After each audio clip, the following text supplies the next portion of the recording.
Our family, like many families, love a good loaf of fresh bread. And at Superstore, if you shop there, you know that they have an Italian bread that's on sale always for $1. And you can't really beat that price. But really, that bread doesn't compare to a loaf of bread you can buy at Home-Style Bakery on Grand Maris, just off Dominion. You have to pay over $3 for it, but it's bigger and there's not as much air in it. And boy, is it delicious. I agree with what John Piper says about bread.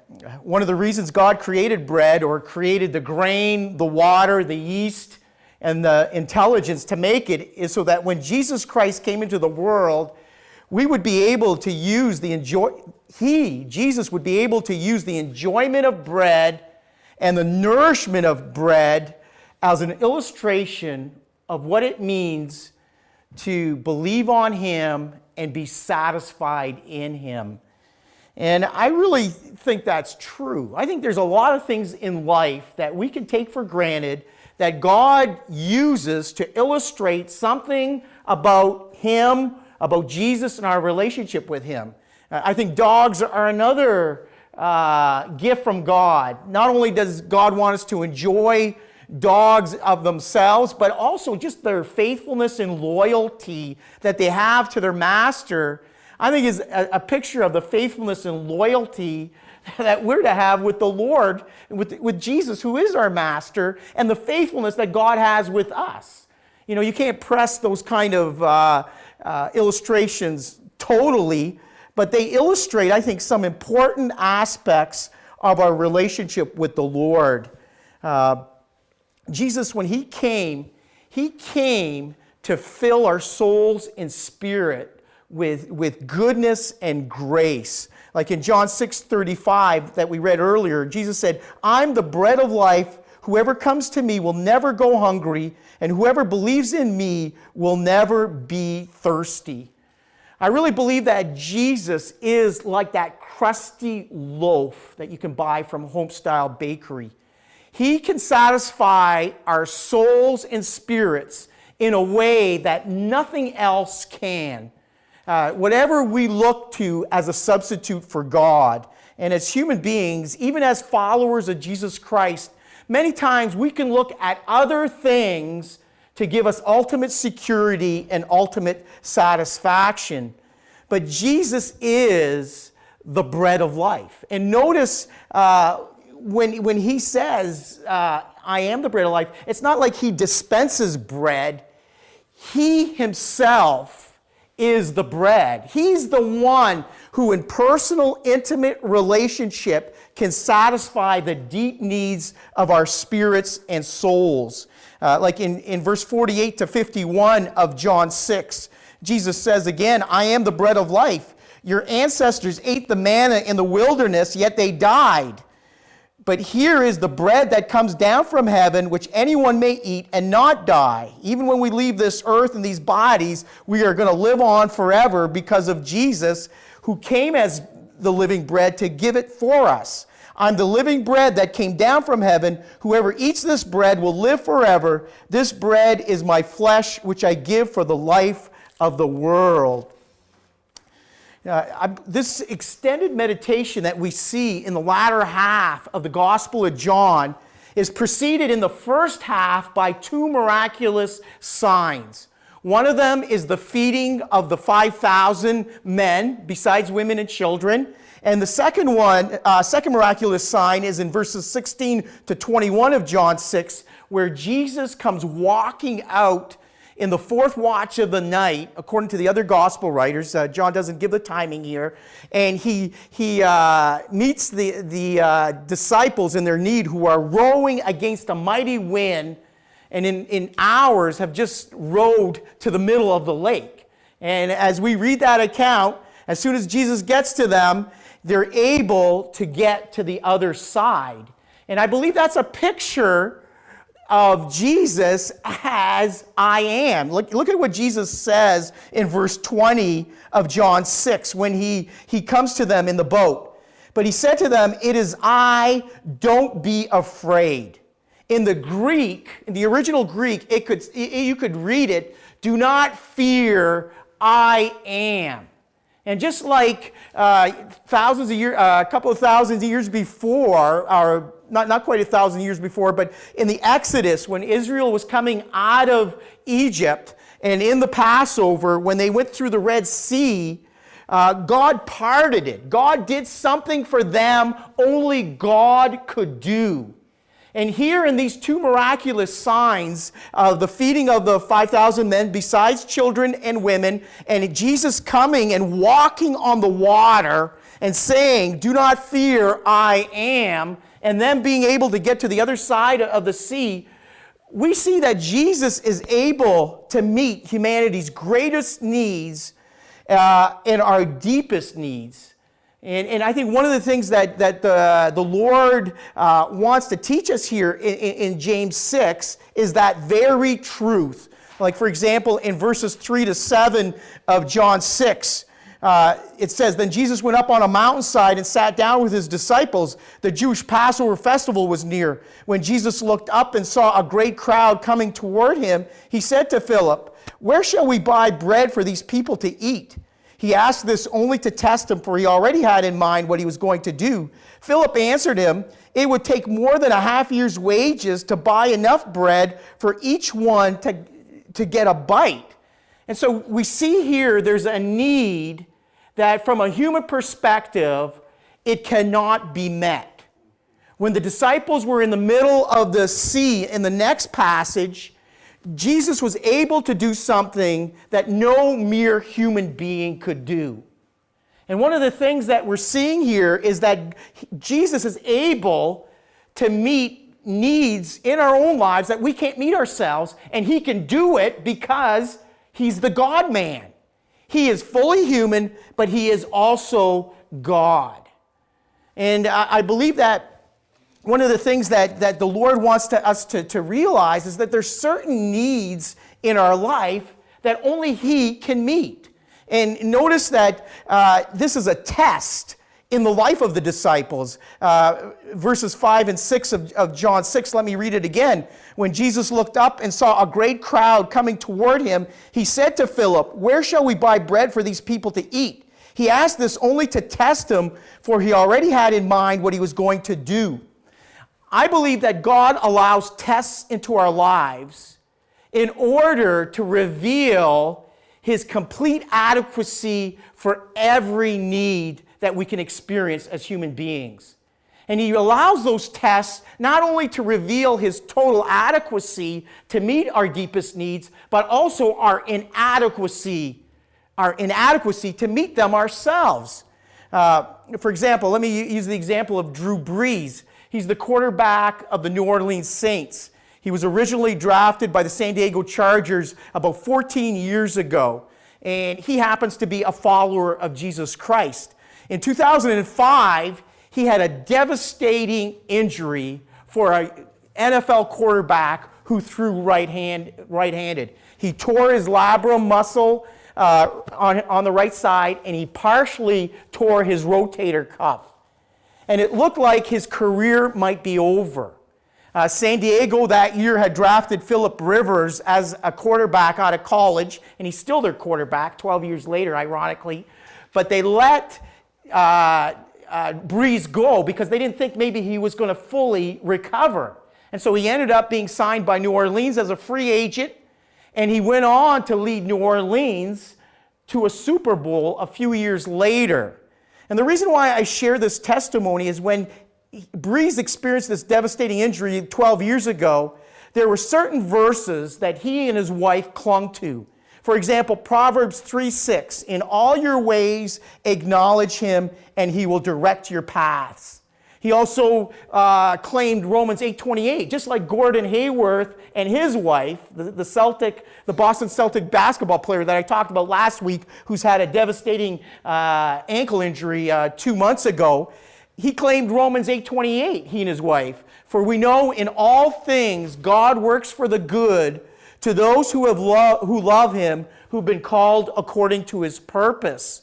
And so there were certain things that happened in Drew Brees' life that were a test. And I believe that in the same way, God allows tests in our own life. What are we going to do in those situations that are difficult? Are we going to open our hearts even more to the Lord? Are we going to yield and surrender in ways that maybe we haven't surrendered before because of our great need? Or are we going to harden our hearts against the Lord? And here is a test that is allowed in the life of Philip, Andrew, and the other disciples. And I believe one of the things that's happening in these two passages with these two miraculous signs is that the Lord wants to reveal his complete adequacy to meet our deepest needs.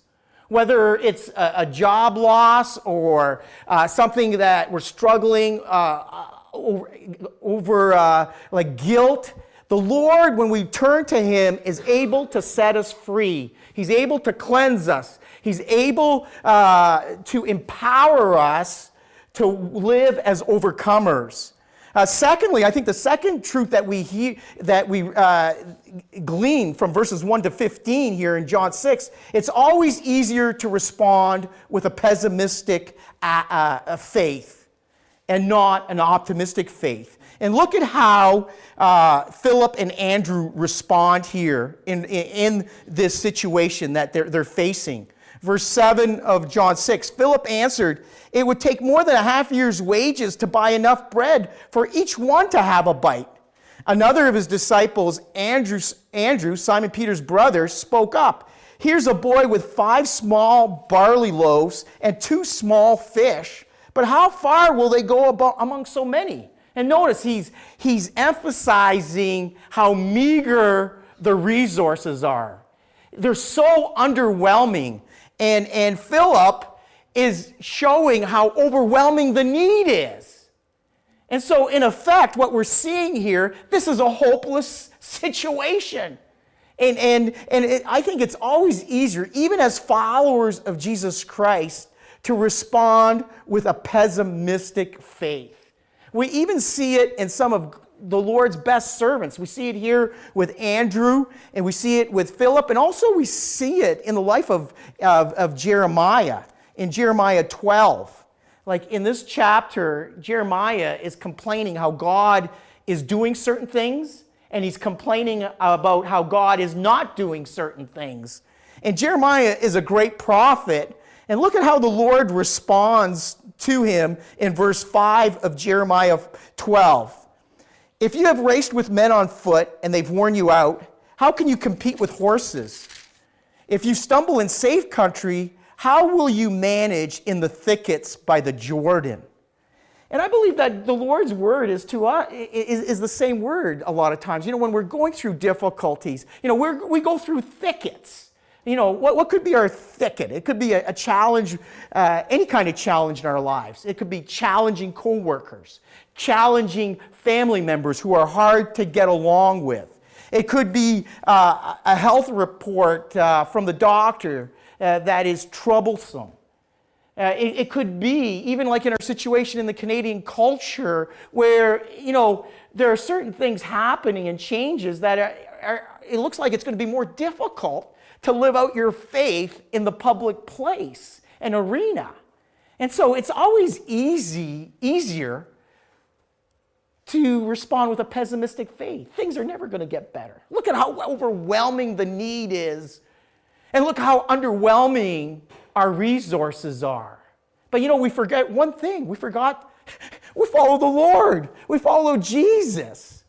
And so one of the things that this passage teaches us is that let's not respond with a pessimistic faith, but with an optimistic faith that completely entrusts ourselves and our situations to the Lord's hand. The test that he allows in our lives may be the very thing that can get us to the place where we totally surrender to the Lord in our brokenness. And this little boy here who had the 5 loaves, barley loaves, and the 2 pieces of fish, little did he know that he would literally walk onto the pages of history.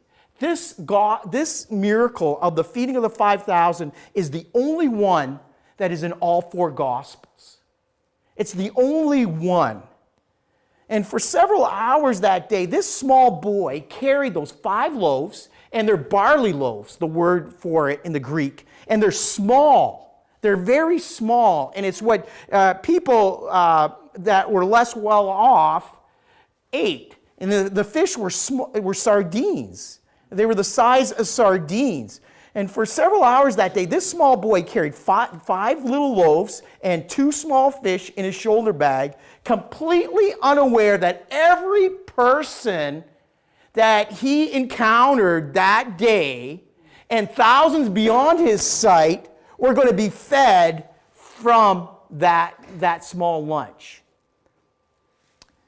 The miracle of multiplication in our story didn't occur until these 5 loaves and 2 fish were entirely placed in Christ's hand.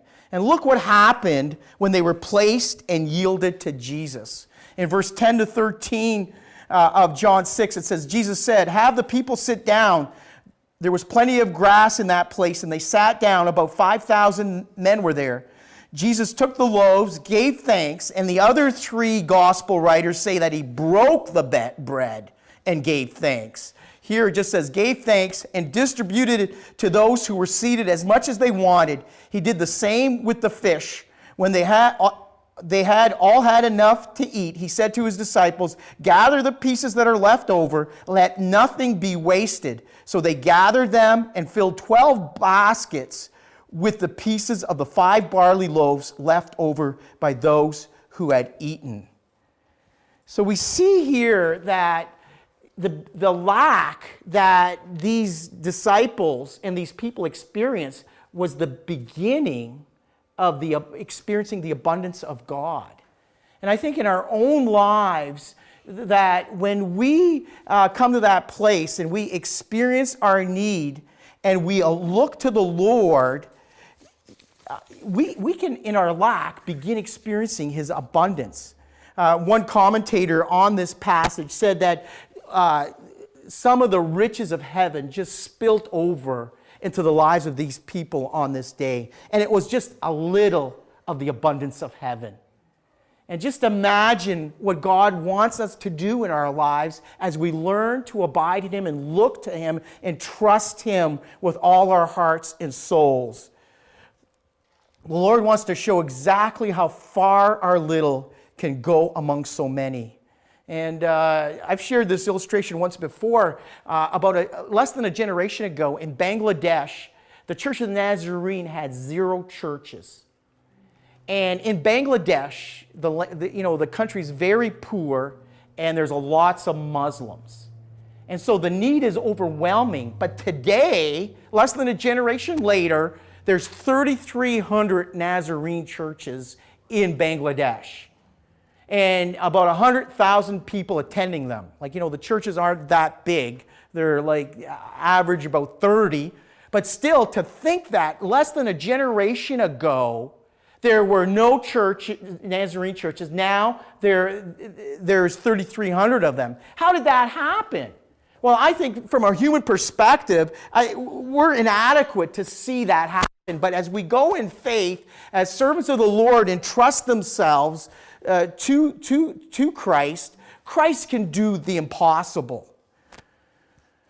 Little did that boy realize you could feed the whole town with that small sack of lunch. And all it had to do was go through Jesus' hands. And I believe that in our own lives, as we learn to walk by faith, and as we learn to yield ourselves to him and come to know him more and more, he can do more than we can ask or imagine. As a new believer, I went to Bible school, and I didn't have enough money to even finish 1 year, but I knew the Lord wanted me to go. And as I went, it was amazing to see how God provided for those 4 years of seminary that I went to. And it was an early lesson that taught me that I could trust the Lord, that Jesus is the bread of life. If you've walked in a house where they're baking bread, or in your own house, and you have bread baking in the oven, that bread, the aroma of it fills the whole house quite easily. It doesn't take much, just as you walk in and you see the great aroma of it.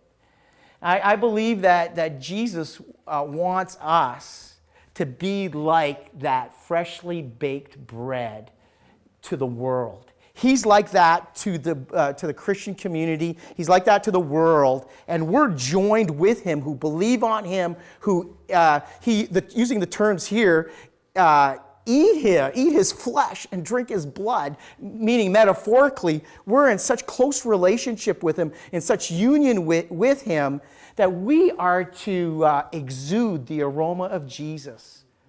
But that only can come as we learn to come to yield to him in faith, in our own brokenness.